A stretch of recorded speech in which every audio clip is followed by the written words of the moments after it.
एक बहुत सिंपल सा क्वेश्चन है, which country consistently ranks at the top slot of HDI, of annual HDI? बताइए। नॉर्वे सबको मालूम होना चाहिए, हर साल एचडीआई का जो असेसमेंट होता है, एचडीआई रैंकिंग होती है, नंबर वन होता है उसमें नॉर्वे। बेटा आप मुझे एचडीआई का कॉन्सेप्ट किन दो इकोनॉमिस्ट ने इन्वेंट किया है, बताएगा कोई? Mahbubul Haq and Inge Kaul. Right down, Mahbubul Haq and Inge Kaul. HDI का कॉन्सेप्ट दुनिया को दिया है बेटा किसने? Mahbubul Haq and Inge call. Mahbubul Haq and Inge call. अगला क्वेश्चन,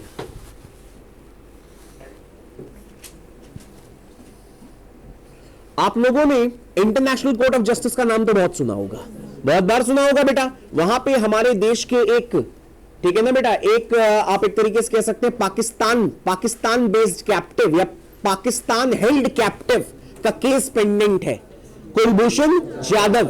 एंड आईसीजे में इंडिया के इस समय परमानेंट रिप्रेजेंटेटिव कौन है? दलवीर भंडारी। वहां के जज का टेन्योर कितना होता है? 9 इयर्स। कितने टोटल जजेस हैं? 15। Very good. अब एक बहुत सिंपल सा क्वेश्चन है, सुनिएगा। आईसीजे तो आप सबको मालूम है, आईसीसी का नाम सुना है? International criminal court. कौन से ईयर में बनी है? 2003। गुड, 2003। ना मालूम है लिख लीजिए। आईसीसी बनी है 2003 में। एंड इसका काम क्या है? किसी भी देश के राष्ट्र अध्यक्ष ने अगर क्या किया है बेटा, अपने देश में huge extreme human rights abuse को क्या किया है बेटा? परपेट्रेट किया है, जैसे सद्दाम हुसैन, ठीक है, आपके प्रिंस सिहानुक, और एक आदमी का मैं नाम और लूंगा जो एक एग्जाम्पल बन गया आईसीसी की हिस्ट्री में, स्लोबोडान मिलोसेविक। नाम सुना है इसका कभी? आपने सुना है? That is a different thing, ठीक है। स्लोबोडान मिलोसेविक नाम सुना है? लिख लीजिए। Former president of Serbia, former president of Serbia, Serbia के फॉर्मर प्रेसिडेंट थे। And he is the only head of a state, इकलौते ये प्रेसिडेंशियल पर्सनालिटी थे जिनको आईसीसी ने कन्विक्ट किया है। जो आईसीसी में क्या हो गए? कन्विक्टेड हो गए, जिनके ऊपर चार्जेस प्रूव हो गए that he was the main person and brain behind the commission of atrocities on a huge expense of Muslim and Croat population resident in the state of Serbia. आई बात समझ में? गुड, लिख लीजिए स्लोबोडान Milosevic. अब मैं एक आदमी का नाम और लिखूंगा, बहुत सिंपल सा नाम है बेटा, कंबोडियन जीनोसाइड। जीनोसाइड का मतलब तो यहां पे हर कोई समझता होगा कि नहीं समझता है? कंबोडियन जीनोसाइड का मतलब क्या होता? पूरी की पूरी नस्ल को मिटा देना। एंड जीनोसाइड को एक और यूफेमिस्टिक टर्म्स में, यूफेमिस्टिक का मतलब होता थप्पड़ मार रहे हैं, मार दिया थप्पड़, बोला आपकी पे मक्खी बैठी थी मैंने हटा दी, इसको बोलते हैं यूफेमिज्म। इसको अंग्रेजी में क्या बोला जाता है? यूफेमिज्म। वही चीज यहां पर भी है, ठीक है, बहुत छोटी सी चीज यहां पर भी है, अब जो मैं आपको बता रहा हूं। जीनोसाइड का बेसिक, जीनोसाइड तो स्ट्रेट टर्म है, ये कहता है क्या? नरसंहार, दरसंहार, पूरी की पूरी एक रेशियल आइडेंटिटी को हमेशा के लिए खत्म कर देना, इसको बोलते हैं बेटा जीनोसाइड। लेकिन हिटलर ने इसको एक बड़ा प्यारा सा यूफेमिज्म दे दिया था, एथिकल क्लेंजिंग। नाम सुना है बेटा? सॉरी, एथिकल नहीं, एथनिक क्लेंजिंग। एथनिक क्लेंजिंग नाम दे दिया था, उसने कह दिया था गंदी नस्ल की सफाई। तो अब ध्यान से देखिएगा बेटा, ये जो जीनोसाइड था, कंबोडियन जीनोसाइड था, ये कब हुआ था? 1975। और इसका जो मेन परपेट्रेटर था उसका मैं नाम लिख रहा हूं, पोल पॉट 1975। लिख लीजिए पोल पॉट 1975। हाँ बेटा, किनके बेटा? नहीं, बाइंडिंग नहीं होते। बहुत से लोगों को कन्विक्ट किया गया लेकिन उनकी सरकारों ने माना ही नहीं, और जैसे अमेरिका ने नहीं माना, अमेरिका ने इसीलिए ये बॉडी छोड़ दी। बेटा अभी क्वेश्चन आया था, यूनिट कितने लोग देने गए थे? यूनेस्को को कितने देशों ने क्या कर दिया? विड्रॉ कर दिया, यूएसए एंड इजराइल। कारण बताएगा कोई मुझे क्यों उन्होंने खुद को विड्रॉ किया? नहीं, हाँ, प्रो पैलेस्टीन तो था ही था, प्लस एक चीज और थी, यूएसए एंड इजराइल ने एक चीज बोली that now UNESCO which was supposed to be a non political forum has turned on to assume certain political characteristics. इसलिए उन्होंने कहा था कि अब हम इसको छोड़े दे रहे हैं। एंड यूनेस्को का कोई मुझे हेडक्वार्टर्स बताएगा कहां पे?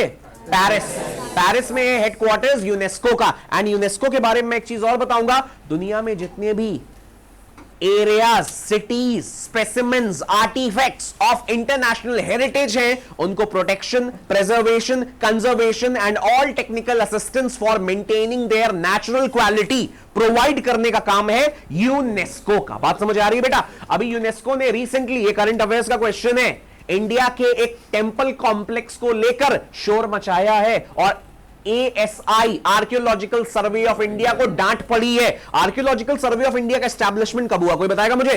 1921, राइट डाउन। 1921 में एस्टैब्लिशमेंट हुआ ASI का, आर्कियोलॉजिकल सर्वे ऑफ इंडिया। ठीक है बेटा, इससे रिलेटेड मैं क्वेश्चन और पूछूंगा, who in India is known as the father of या founder of Archaeological Survey of India? True founder of Archaeological Survey of India, Alexander Cunningham. Alexander Cunningham, ठीक है, लिख लीजिए, अलेक्जेंडर कनिंघम। एक क्वेश्चन इसके बाद में और डिस्कस करना चाहूंगा बेटा, विच British archaeologist was responsible for, बेटा आवाज सुनाई दे रही है सबको, मैं ज्यादा तेज तो नहीं बोल रहा हूं, ठीक है? Which British archaeologist was responsible for the decipherment of Brahmi script? Brahmi script, James Prinsep, very good. James Prinsep ने डिसाइफर किया था किसको बेटा? ब्रह्मी स्क्रिप्ट को, ठीक है, वेरी गुड। और ब्रह्मी स्क्रिप्ट में ज्यादातर किस एम्परर के इंस्क्रिप्शंस हैं? Ashoka, very good. अब बेटा ब्रह्मी के साथ साथ खरोष्टी, वेरी गुड, ठीक है। खरोष्टी आई कहां से है, ये कोई मुझे बताएगा? नहीं, खरोष्टी आई है पर्शिया से, पर्शिया से आई है, नॉर्थ वेस्टर्न फ्रंटियर्स के बाहर से आई है। नॉर्थ वेस्टर्न फ्रंटियर्स के बाहर ग्रीस नहीं था बेटा, पर्शिया था, पर्शियन लैंड था, वहां से आई है खरोष्टी। और खरोष्टी डेरिवेशन है, किस स्क्रिप्ट का डेरिवेटिव है खरोष्टी? लिख लीजिए, आरामाइक। आरामाइक की डेरिवेटिव है खरोष्टी। जो पर्शियन आरामाइक स्क्रिप्ट थी, पर्शियन आरामाइक स्क्रिप्ट की डेरिवेटिव है आपकी खरोष्टी। एंड खरोष्टी का बेटा एक बहुत ही इंपॉर्टेंट कैरेक्टरिस्टिक फीचर है, यूनिक कैरेक्टरिस्टिक फीचर है, यूएसपी है बेटा इसका, उल्टी चलती है। हम लेफ्ट टू राइट लिखते हैं, ये राइट टू लेफ्ट लिखी जाती है, और राइट टू लेफ्ट लिखी जाने वाली स्क्रिप्ट को बोलते हैं बोनस्ट्रोफेडनिक। बोनस्ट्रोफेडनिक लिख लीजिए, राइट टू लेफ्ट जो स्क्रिप्ट लिखी जाती है उसको क्या बोला जाता है? बोनस्ट्रोफेडनिक लिख लीजिए, बोनस्ट्रोफेडनिक। अब एक क्वेश्चन मैं और पूछूंगा, which easy language was preferred for the propagation of the principles and teachings of Buddhism? Pali, Pali, Prakrit was for Jainism, पाली लिख लीजिए। पाली लिटरेचर आज भी कुछ लोग पढ़ते हैं, आप सुनिएगा मेरी बात को। ऑपरेशन जेरोनिमो, इसके बारे में कौन मुझे बता सकता है? हाथ खड़े करें, 4 लोग कृपया शांत रहेंगे, ठीक है? ऑपरेशन जेरोनिमो कौन मुझे बता सकता है? कोई नहीं बता सकता है? चलिए सुनिए, मैं बताता हूं। Operation Geronimo was the US mission of SEAL commandos in which Osama bin Laden was eliminated. इससे रिलेटेड एक क्वेश्चन और आया, ये क्वेश्चन नहीं आया था, ऑपरेशन जेरोनिमो क्वेश्चन नहीं आया था, क्वेश्चन आया था 2015 में, किस एरिया में ओसामा बिन लादेन मारा गया था? एबोटाबाद। कहां मारा गया था बेटा? एबोटाबाद। लेकिन ऑपरेशन जेरोनिमो, ये थोड़ा सा मैं ये बताना चाहूंगा, इस टाइप का क्वेश्चन नॉर्मली ये क्वेश्चन आया कहां से? मैंने नहीं पैदा किया, ये क्वेश्चन हमारी R&D team Bhopal legal as का है, एंड ये हमारे मटेरियल के अंदर मिलता है। ये पूरा बहुत सा जितना भी मैटर डिस्कस हो रहा है आज क्लास में, that simply covers what has been provided to our in house across the year residential program students with the material, जो भी हमारा मटेरियल का सेट है, from that most that can be covered out of that is being covered in the extent. अब सुनिएगा मेरी बात को, मैंने आपको एक बताया ऑपरेशन जेरोनिमो। अब मैं एक क्वेश्चन आपके साथ और डिस्कस करूंगा। सील कमांडोज को तो आप बहुत अच्छे तरीके से जानते हो, उन्होंने किसको मारा था बेटा? किसको मारा था? Osama bin Laden. अब मैं क्वेश्चन और डिस्कस करूंगा, एबटाबाद में मारा गया था पाकिस्तान से रिलेटेड है ये क्वेश्चन। पाकिस्तान के बारे में कोई मुझे ये बताएगा बेटा, पाकिस्तान का जो न्यूक्लियर प्रोग्राम है, पाकिस्तान के न्यूक्लियर प्रोग्राम का फाउंडर किसे बोला जाता है? AQ Khan, write down. Pakistan का जो न्यूक्लियर प्रोग्राम है उसका फाउंडर AQ खान को बोला जाता है।